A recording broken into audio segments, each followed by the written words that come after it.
I'll be right back. Okay. So been sitting here with Doc. Sorry about the delay, guys. We weren't going to go live, really. I don't. I guess I should have put it on record, but I always set these things up as like I'm going live. Dr. Mask on his lunch break there. Uh, Shadowhawk, of course, working. Phantom was first in, saying, "Hey, yeah, appreciate that. All of you coming in." Uh, just talking some business with Doc about the story that he's working on for me. I'll need that for my next book, the Devil Flyer prequel, that hopefully will be launching here pretty soon. Waiting on a variant cover right now. Won't be 100% done, but it'll be pretty close to 100% done. By the time that I'm ready to fulfill the book, everything will be done, I'm sure. Be 48 pages of all story as far as I know right now. You'll get a lot of Bog. You'll get 2-page Interman story. You'll get 29 pages of Devil Flyer. Hey guys, almost finished with lunch. Shadowhawk, cut it close, Rex. Yeah. All right. That was bizarre. Yeah. Was that Tanner? Yeah, he's going to jump in here just a second. Cool. He's never been on my show. Yes, he has. Channel. Has he? Yeah, you had him on for his campaign. Which was either Ren or Electric. I forget. That wasn't me. Then I'm wrong. Yeah. Tanner's Hey, Shadowhawk, what's up, buddy? I've seen him over on your channel, co-hosting with you or whatever. Yeah. And with Pops and stuff, but I've not. Hey, Octagon, Ryan, what's going on, buddy? I think maybe I talked to Tanner, before, maybe. But, hey, Ryan. He says, looking good. Looking good. Obviously, he's talking to me. I think because I have his T-shirt on. Huh?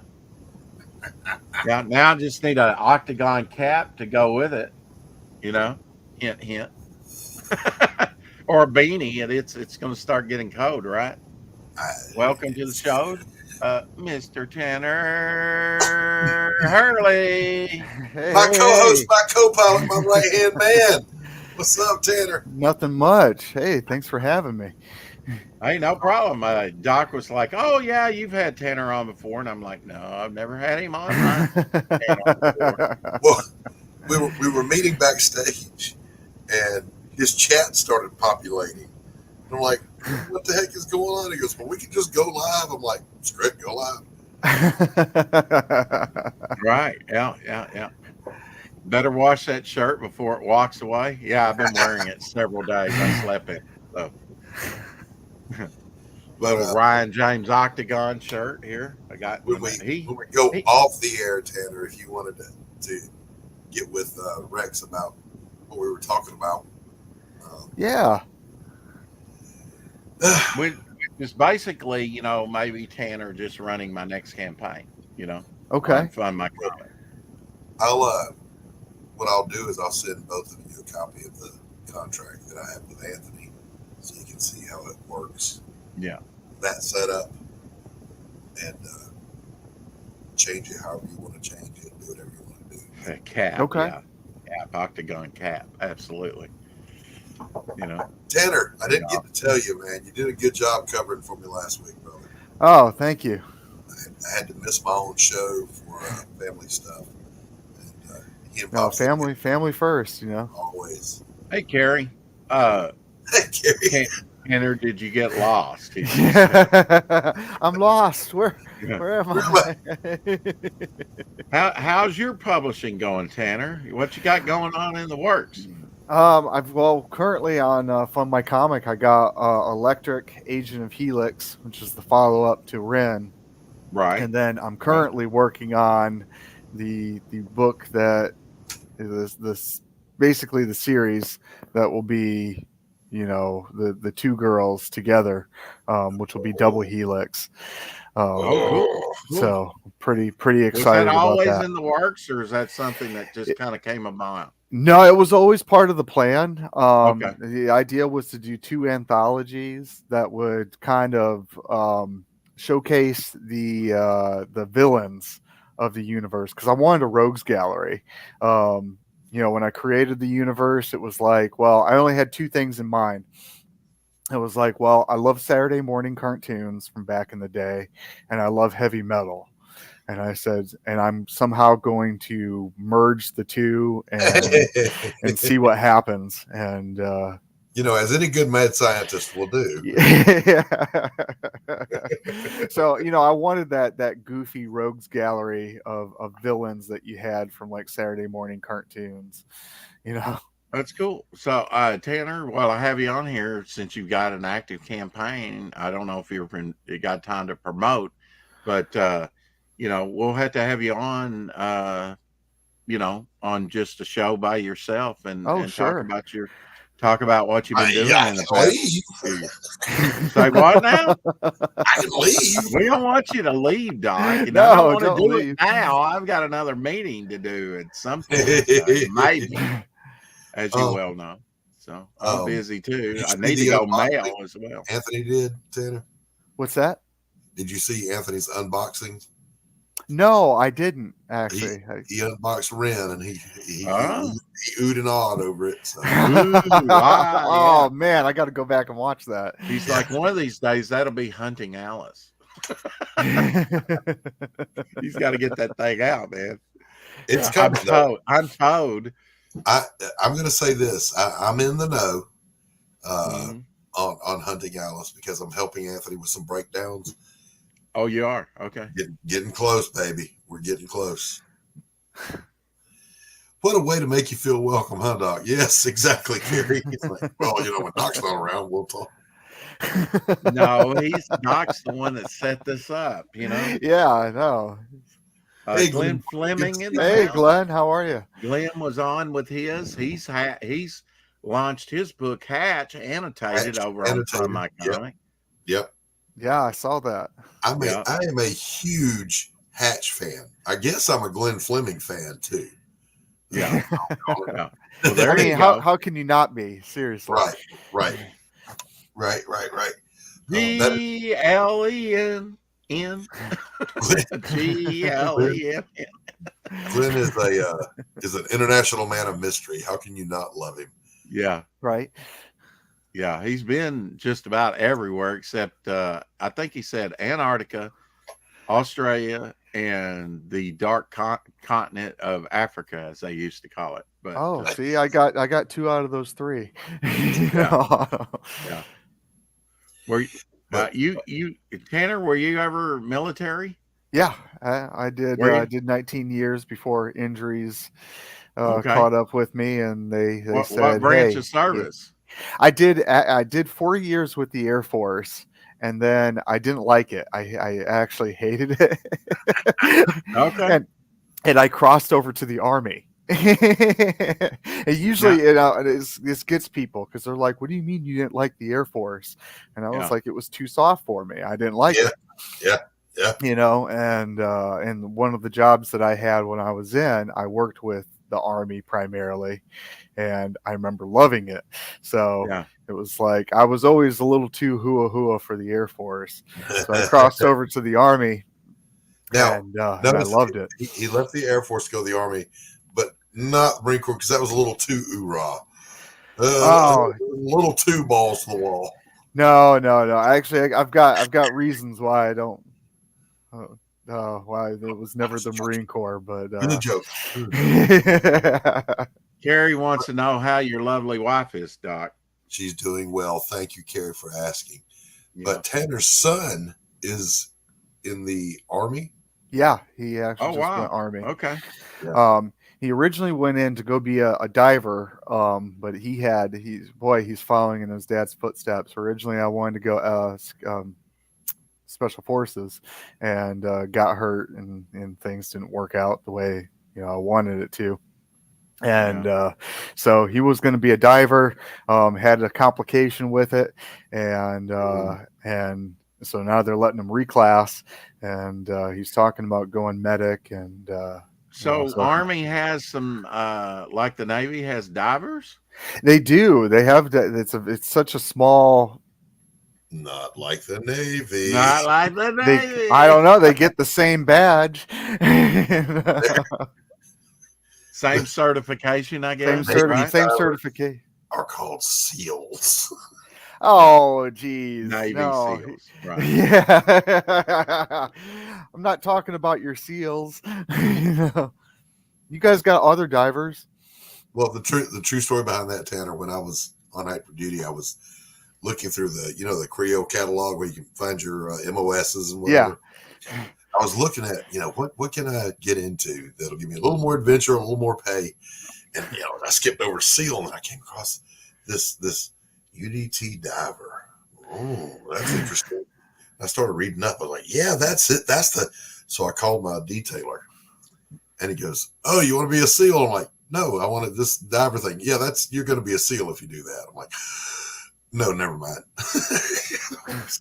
Didn't want to go too close to the wall, huh? Oh, man. I didn't want to staple my testicles to my forehead and go running through the public that way. I just couldn't do it. Yeah. Yeah. It's definitely hoorah commitment. Tanner, is that your wife? Say hi. No, it's my son. He's in a therapy session. It's virtual. So give me a few seconds. Yep. Apparently the therapist wants to talk to me. Okay.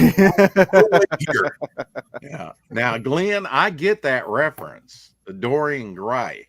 Tanner has a painting in his loft talking about how young Tanner looks. Yeah. Yes. Dorian Gray would have a painting of himself, and he didn't age, but the painting did, and it looked very horrific. And then the painting suffered for all of Dorian's vices and age. Yeah.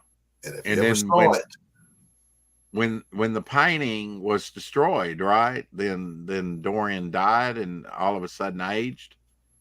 I thought it was if he ever saw the painting, he could never see it. It was under. Well, that probably too, but But I don't remember. I haven't read the Portrait of Dorian Gray since I've never read it. I've just seen some of the movie adaptations and TV movie adaptations of it. It is a compelling story. It is. It's interesting because it taps into that fountain of youth type thing. People not wanting to die. Yeah, and be immortal or stay young and healthy and right. But there's always got to be a consequence, and so think about it, Doc. Though in about 250 years, we've went from living an average age of maybe 35 years. Oh yeah. If you were 40, you were considered an old man. Yep. But to what we live today, But let's remember this too. I'm a Bible believing Christian. We used to live 800 or 900 years. Oh, right. Yeah. Definitely. I think we had a canopy around the earth and after the flood, more oxygen. In Texas, they actually found a little pick hammer like thing with the wooden handle that's broke, but it's got about that much wooden handle and then the head on it encased in rock, but you can see it, within the rock. And it's in the process. It's so old. The wood is in a process of becoming petrified. Yep. And they've looked at that under an electron microscope, and they say there's no way this metal was forged in the modern day atmosphere. Right. No, because you can look at the gases within his father-in-law just turned 100 years old. Congratulations, Glenn. I remember you telling me. Oh, wow. Yeah. Yeah, I mean, that's a topic for a different day that we could talk about. Right. The bronze bell that was found inside a lump of coal and all. Oh yeah. That rings. It was and it has a little goddess on the handle. Yep. Yeah. That is pre-flood artifacts found over here in North America, which we were like Pangea, all one of coal. Yeah. And it was getting ready to be thrown into a furnace, I think. Yeah.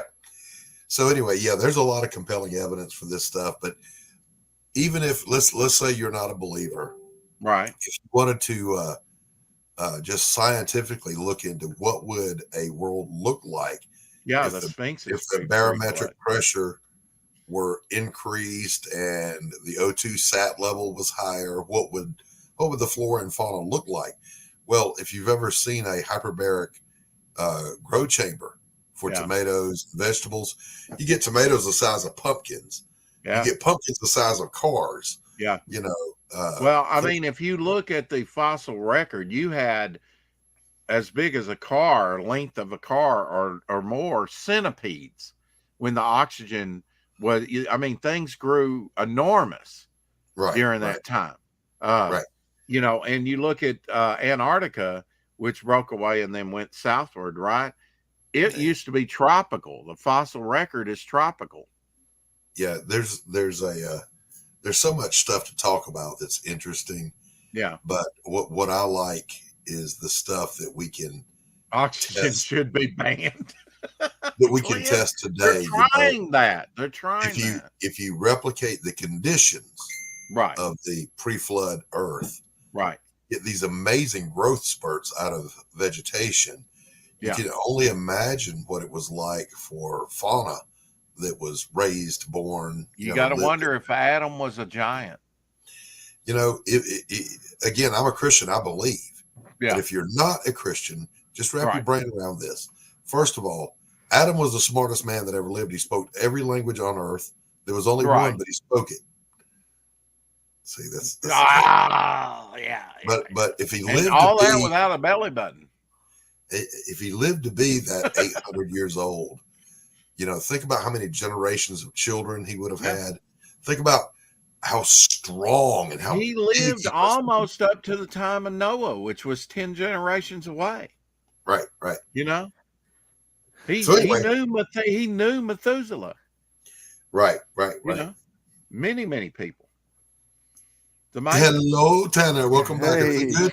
Yeah, everything's good now. Carrie was saying you were in the Army all those years. You have a child in the Army. Tell me, Tanner, where the youth elixir you consume is. You look too young. I think Glenn has it right. You know, I hide the painting up in the attic. Now, Tanner could be the tiebreaker. Was it if he looked at the painting or if the painting was destroyed that he would age in, you know, Dorian Gray? I was under the impression if the painting was destroyed. Oh, he shoots, he scores. Wrong again. I don't remember. I get so excited about Doc being wrong. Oh no. Great. Now he's not going to allow me on the show this week. I know, right? Oh gosh. Hey, later today we've got Professor Murph coming on. Talking about his book. Drawing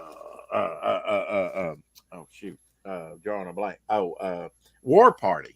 His book's War in the War Party series. We've had him on once before, but we're going to have him on again. And I actually found the very first issue of War Party with a different wraparound variant cover, but at my local comic book shop. And that was quite exciting. I'm going, oh, that's an Indiegogo book, you know? Yeah, I'm picking that up. You know, I just heard that the Cryptidnals 1 through 3 is out at your local comic book shop at some that bothered to order it, and number 4 will be out, I believe, later in October. So that's, you know, I think our comics should go to comic book shops if they can. That's just another avenue. You need to reach the largest audience as you can, you know, and then through the ads or whatever, the barcodes, point them to the campaign where they can find the platform like Fund My Comic. They might find some other people's books to support, and also your next project that you put up on that platform. You know, and thank you for bringing up ads, Rex. You know, something that I've been trying to put out there to, you know, the comics world is I want to put ads in Apothic Press Comics, and I'm not charging anything for it. So I mean, if you have a comic, you know, out there that you're trying to you know, promote and everything, Yeah. please, hit me up, hit me up on the show, hit me up on Instagram or Timothy whatever. Olsen was doing that a little bit in his Melvin books too. It's Oh, like, yeah, really? that's great. Yeah. Well, it just cracks me up because I reach out to all kinds of people and I'm like, yeah, I'd love to, promote, your stuff. And it's not even just comics. Like, I want to do old school ads and everything and, help me Right. fill up some pages a little bit, Mm-hmm. and, Glenn and says I'll put a Comics Unlimited ad in there. That's his oh, quarterly magazine. yeah, I wrote his new issue is out. I think issue 13. I actually have an article that I wrote in that, which thank you, Glenn, for allowing me to write an article. It's all about John Romita. The time I met John Romita, the issue's dedicated to John Romita Sr. Oh yeah, I saw the cover Glenn was showing me. Yeah, he drew awesome. the cover. Yeah. Before I respond to Glenn by flying across the Atlantic, to bitch slap him. You are wrong again. I gotta step away for just a minute. I'll be right back. Little major pain there. Yeah. Isn't that what he does? To that police officer or whatever. Don't you ever do that to her again. I love Major Payne. I do too. Yeah. Major Payne's just a hoot. Glenn, get a hold of me. I never followed him on when he was on In Living Color or any, but that's a great. Oh man, yeah, I followed on my. Fix that for you. my leg. You want me to fix that for you? My finger. I do that to my kids, joking around, where you just take their pinky and kind of, smash it a little bit. And I'm like, want me to show you a trick, help get your mind off the pain? It's kind of like those 80s movies like Meatballs, where the kids go to camp and it's all about kids. It's a feel-good movie, Yeah. Yeah. They don't make that stuff anymore. No, Animal House, things like that, just all the National Lampoon movies. Oh God, those are great. I love when the squirrel jumps out at him from the Christmas tree. Yes. You can imagine it's like, whoa. What's in there? I'm a big hockey fan and I love National Lampoon. Christmas probably being my favorite. And he's a hockey fan, and so I like to wear my jersey around the holidays, and my wife gives me little nicknames. And I work for a homeless shelter, and we also had a youth group, which when they actually had to pull out of here, they left the youth group because we had such a strong system there, and they donated everything and they switched names, to City Youth instead of City Team, which is international. But they had a hockey. They had jerseys, that had like a City Team. They had like the hockey jerseys. I have one of those. Oh, nice. They had I think it was inside hockey. It wasn't like even on ice. I think they were probably what you would consider a proper hockey with sticks and everything. I don't know exactly. That was part of the youth part, and I dealt with the homeless. But when I make it big, and and I'm pulling in that Brian Polito money, as I keep saying, are your jerseys? Are they nylon? They're hot as hell, or polyester? Yeah. Oh yeah, they're the nylon ones. Yeah. It's hot to wear. You have to wear it in cool weather. Yeah. Oh yeah. It got a little cool here. It was in the high 60s, and so that that's cool for Georgia weather. And so I was like, yes, I'll wear my hockey jersey. Are you in Georgia as well? I am. Okay. I'm near Savannah. I'm in a little town called Ludowici. Yeah. Do you consider Arkansas part of the South? I would, but Doc is wrong again. You're barely in the South. I'm like, man, I identify with being a Southerner and in the South and with this accent. Come on, man. Yeah, how can you not? Man. Arkansas is definitely in the South. Yeah, it's in the South. I don't know if it would be considered the dirty South as some of my friends. Yeah, I mean, you got to be lower. You got to be scraping the Gulf Coast. What the hell? Yeah, well, It's I got to scrape my teeth on the peninsula. What? how low you got to be considered south? Come on, folks. There is Mason Dixie line, right? Yeah, I was gonna say if it's south of the Mason Dixon, then Yeah, you know. yeah. He's just jealous because I'm west of the Mississippi River. Hey, man, I'm only about an hour away from Memphis, so you know. Oh, okay.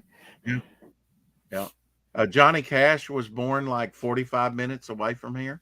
Oh, nice. Yeah, we had some old mule-drawn farm equipment that we actually donated to the estate. So where his old homestead, his old home is, they had that stuff out there. One of these days, I'm going to get my mother, who's right across the street from me, and we're going to go down there and look at all that equipment and see where they put it, and take a look, because I've never. Dice is not. It's out in the middle of a field. It was actually a socialist experiment. The whole city, the whole town of Dice. They gave everybody a mule, so much acreage, a couple acres, whatever, 5 acres, however. It gave everybody the same. They did, and Eleanor Roosevelt back in the 40s actually came and dedicated Dice, Arkansas, when the city was opened up and dedicated. Oh, wow. You can imagine it was dirt roads and gravel roads then that she had to travel just to get there. It was remote. It's still remote out there. You go out there, it's just in the middle of fields, you know. It's nothing. Population, hardly anything, you know. But out of that little Dice, there was Johnny Cash come out of there. The theater that he first sang in is kind of in the little town square there, which is very small. The theater. But I noticed when you come into town, they have a sign also for a Major League Baseball player. So I can't remember who it was, but someone back in the day, you know, actually from Dice, Arkansas, which is just a speck in the universe. Oh, wow. You know, came from Dice. So let me see. I'm proud of the Arkies that we've, you know, had, except for Bill Clinton. He's a putz.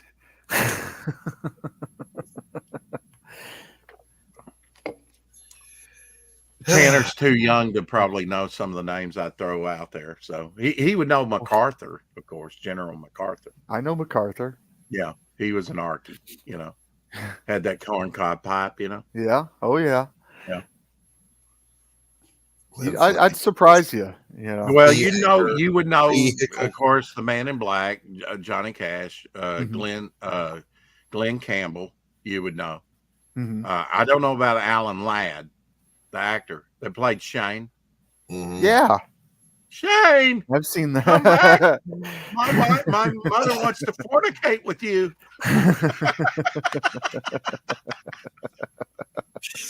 That was the inference, Doc. I had to get real literal with Doc because he just doesn't understand these things. Oh no, Tanner! I don't know why this coot over here decided it would be cool to rip into me today. But hey, because I love you so much, Doc. Apparently, I mean, from the very beginning, we were called brothers. I don't know why I still have my hair, but you know, yeah, it's a comb over. But what the hell? It's still there. It's still there. It counts. It's white as snow. I'm ready for winter. What else you want from me? I mean, let's do remember about MacArthur that he absolutely wanted to nuke China when they came pouring across the Yellow River. Oh, yeah, the Yellow River.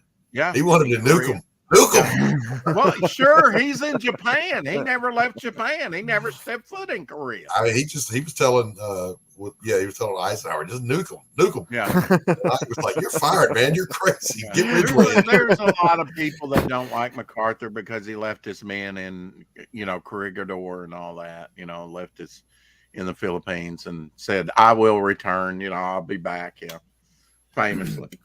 And, you know, it wasn't just that. You know, the Southwest Theater in World War II was his oversight, and he literally did not have a whole lot of regard for the Australian forces, who turned out to be some of the best jungle fighters in the world. Yeah. Oh, yeah.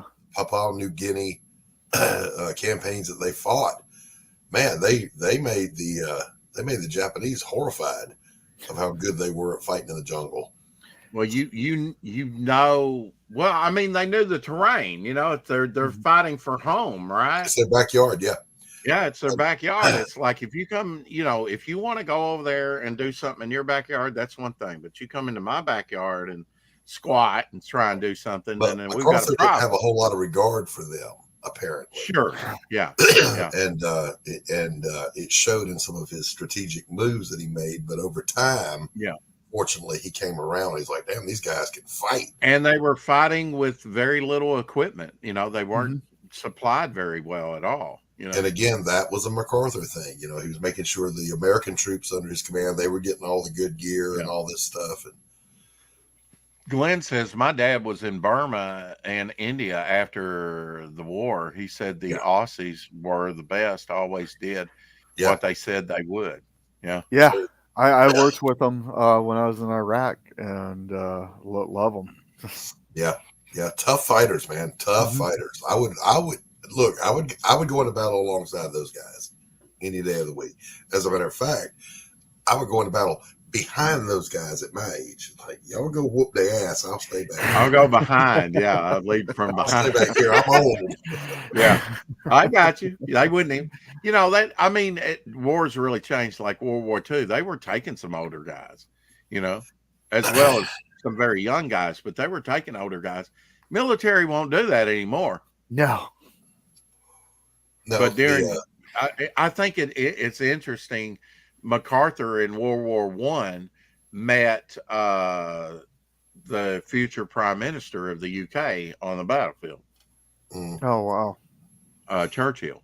Yeah. They met on the battlefield in World War I. Two future great leaders that weren't known, you know, that well back then. And there was twice that MacArthur couldn't wrap his brain around the idea that he wasn't in charge of all of the Pacific, and he would step on Nimitz's toes. And that's right, baby. And Nimitz, hey, RJ. Nimitz was not given to histrionics or theatrics like MacArthur was. So he would very quietly get on a plane. He would fly to where MacArthur was, take him behind closed doors, and explain to him, me in charge, you not. Okay. And then he would fly back to Hawaii.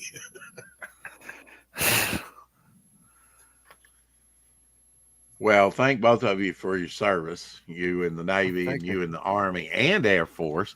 I've actually been to a cemetery where I've been very impressed with some of the markers, you know, because you've got guys that serve in like 3 different branches, you know. Oh, yeah. And it's on their gravestone. I'm like, wow, man, they just made a lifetime, you know, did like 20 years here, 20 years there, 20 years there, you know. It's amazing. Yeah. Well, I always, you know, when people thank for your service, is like, I did nothing. Tanner, this generation, they're the heroes. You signed the dotted line, Doc. Signed the dotted line, yeah. You know, all they're I a hero just for signing up. All I did was drink some beer and hang out with some cool people. That's all I Right did. now, I wouldn't recommend our young people even go in the service when you've got a leader that's like, okie dokie. You know, he's like Jim on Taxi. He's worse. I was going to say, I just heard Taxi. Jim from Taxi. Holy cow. I don't remember. I was pretty young back then. When were you born? I don't remember. I was pretty young back then. That's actually a Bugs Bunny skit there, Doc. As in like What's Up, Doc. You know. Yeah, I was detained in Iraq at Saddam's Saddam's finest. No one ever thanks Glenn. Yeah, no one ever. Damn shame. Well, Glenn, first of all, that I want to know that whole story. We don't go to Iraq. Don't go to dangerous areas. But I was going to say, who in the world told you it would be a good idea to go to Iraq? Yeah, exactly. Iraq on purpose. Yeah. You willingly went there, really? It's the cradle of civilization. Who cares? They don't care. They go in the museums, tear it down, throw it away. Oh my goodness! But anyway, started on there's ISIS. Desert. What else you want to see? Scorpions. To bring this back into the realm of what we all do here. Okay. All right. three more pages. I finished scripting this morning for Damn Dirty Thing. Ooh, ooh, ooh, ooh. We've Oh, got it. wait, Doc, wait. I'm You waiting for said the magic words.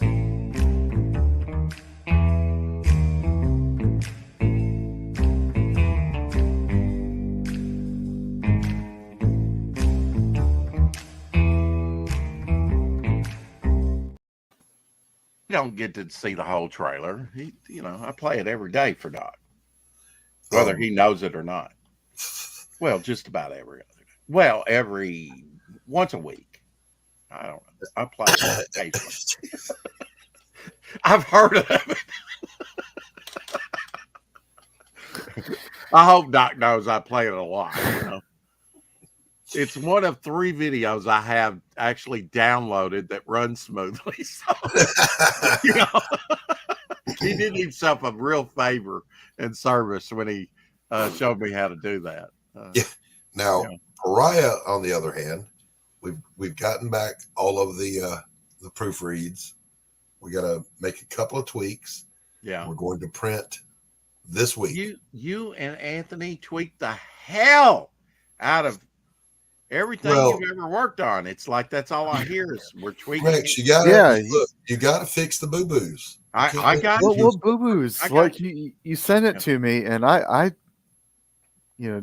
gave a once over on it, and I loved it. Like,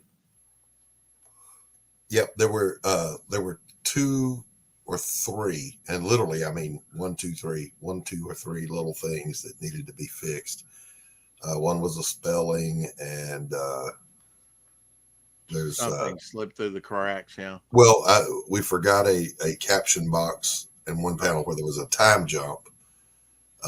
So I had to fix that, and I forget what the other one was. I know earlier on I want to fix that panel.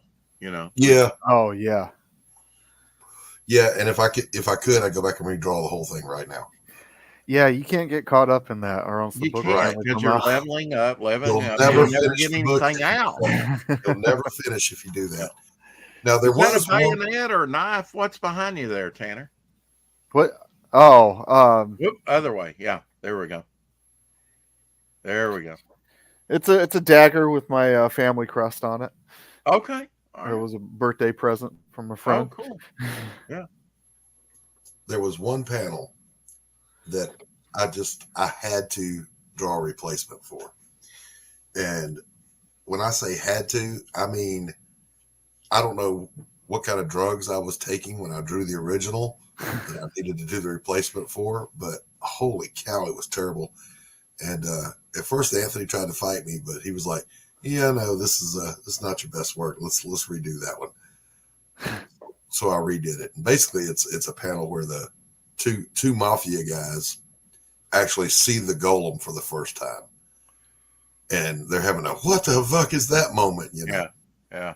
And it was just terrible. Squish. So I redrew it, and when I took it to the printer, rather than tell her, what's going on in this illustration, rather than tell her, a 12-foot tall mud golem is about to squish this guy's head, I just said, oh, they broke down on the train tracks and there's a train coming out, because they're both going, because I didn't want to spoil it for her. It's good. I'm glad to hear that Tanner read an early version of that, because it's good to get a lot of eyes on it. To look for typos and to just say I was a little hazy on what's going on here. Can you explain that to me? And maybe clarify some things. I think many eyes. I've had Tanner really help do a content read. Max DeVille did one, and he said it's flawless. Go with it. And this was after we fixed the boo-boos. Okay. Hyper has done one, but we haven't talked about her findings yet.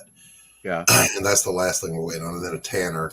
And then I had Pops has a mutant ability. If you put one period out of place in a 1,000-word book, he'll find it. So I had him do a punctuation and spelling check, and he came back good to go. Yeah. So, well, I had a mobster in one of mine in the ash can, and Ryan James found, a typo, a word, a misspelled tried, right. in there. And yeah, that could be the way the mobster speaks, but yeah, I'm going to fix that. Well, there's nothing worse than, you launch a campaign and there's a big old grammar or spelling boo-boo right there in the Marvel trailer. Comics has released, it's not been often, but they've released Oh yeah. mistakes on the cover. Spelling mistakes on the cover. How do you miss that? We remember Billy Tucci's six-fingered she. Yeah. Well, even Jack Kirby put the thumb on the wrong side of Mr. Fantastic. I had the same thing in Pariah. She had her hand on her shoulder like this, pushing her hair back. It's easy to get your the thumb goes to the outside. I had it going the other way, and I'm like, I kept looking at it, and I went, oh shit, Anthony, draw a thumb on there. So he had to go in and digitally put a thumb where it belonged. I did that. I've done that before. I'm like, you get to looking at that and you're going, I got the thumb on the wrong side of the hand. It's the thumbs are on the outside. Well, the hand. He wanted, at first Anthony said, well, I could just draw it where the palm is up. No, that makes no sense. She's pushing her hair back. She wouldn't be doing this. She's right. So yeah, Jack Kirby can do anything he wants, and often did. That was actually on a Fantastic Four. I forget what issue, probably 80 something. The one that had Agatha Harkness in there, the house. Oh yeah. Something. And he was, had his arm stretching. Which Mr. Fantastic, if he wanted to, and then put it on the wrong side, he could. I think. He could stretch. He could. He could. But it made no sense. It's Glenn says, I've never put the wrong finger on the wrong hand myself. And I know he's joking about that because I don't know an artist anywhere that hasn't done it at least once. Well, that's why they make erasers, And I had one, I had to get Carol to fix it for me. I was looking at it was a head-on shot of Elizabeth. And one of the eyeballs was just headed off into space somewhere. I don't know where it was going. And I'm like, son of a bitch, could you please lasso that and bring it back where it goes? Yeah. It's called the Marty Feldman effect. Yeah, it was literally doing a Marty Feldman. So we had to reel that thing in. Come back here. Reel it in. Hey, Fanta. Get that eyeball back here. But those things, they happen. I can say this, though. Pariah has some good work in it, but Damn Dirty Thing, holy cow, man, this is a movie I would go watch. This is a 1948 film noir movie that looks great. It looks good. Well, you said the magic word again, Doc. You mentioned Carol, your full, your real life full in life. So I'm going to show some of her work here. Yep. Which I know you've seen, but Tanner probably hasn't seen it. This is going to be a tapestry on the next. This is a painting by Doc Blaylock, acrylic painting that he did for me last year. Now, the only thing that's going to change is the sky's going to be purple because you wanted it purple. And then where the orange there is with the tree trunks is going to be purple as well. Yeah. So it'll make it really pop, You say because you, Doc, wanted it purple, but come on, you want it purple too because it'll pop. Yeah. Well, yeah. But I mean, you were the one that suggested, and I'm glad you did that. I make this into a tapestry, because it's already fully colored. It doesn't take that much for her to adjust the colors for black, right. And Thank you, Glenn. I appreciate you. Yeah, it looks really nice. I love me a swamp monster. The original 17 by 11 will be up for sale on the campaign. Now, Tanner. So when I did this work for Rex, hopefully I'm waiting on a cover. I'm waiting on a cover for Shelby Robertson. Then we'll launch the thing. We both had a swamp monster that looked a lot alike, and we both had a kind of a noir looking character. Doc was saying, well, where's my commission? So I had him I designed a brand new female character for him, and he did that. And then we got to talking, and we both had these swamp characters. And he's like, "Oh, I'd love to do that." And it's like, well, I need stories done, you know. So he did a 9-page story for me last year. Gentleman's agreement. Nobody's going to sue anybody because we both came up with these independent of each other. And yeah. But it was amazing to me how similar Bog and the Golem are. The only real difference is the Golem has hair made out of Spanish moss. Yeah. And Bog doesn't. He's bald. Has 2 twigs. It's 2 twigs. Oh, yeah. That's a little signature, outside of his head there. Yeah. Always put that almost like Indian feathers, Yeah. And the way you did it, you actually put it on the wrong side of his head and you put leaves on there. I can't really blow this up, but you can see them sticking up there. I don't know. But I can always flop the image. Well, I could flop it. I'd have to adjust the logo. You could actually just tell Carol, "Hey, can you move those?" and she can move them. Yeah. No, they're fine. They're fine. I mean, he's a swamp guy. He might have been woke up on the wrong side of the bog. I was going to say he woke up with bedhead and just went somewhere. Bedhead. Yeah. Right. Well, we're going to get out of here. We're going to talk behind the scenes. We got Momentum Comics business to talk over. I need to talk to Tanner for a minute. His time is valuable, folks. But you haven't seen the last of Tanner. We'll have him on the channel here. Just toot sweet. But not quick, Wednesday. I got to go teach here in just a few minutes too. Okay. Join us for the 4 o'clock shadow later today as we talk about some War Party with Professor Murph. Bow for now. Keep collecting and watching the stars. Ouch.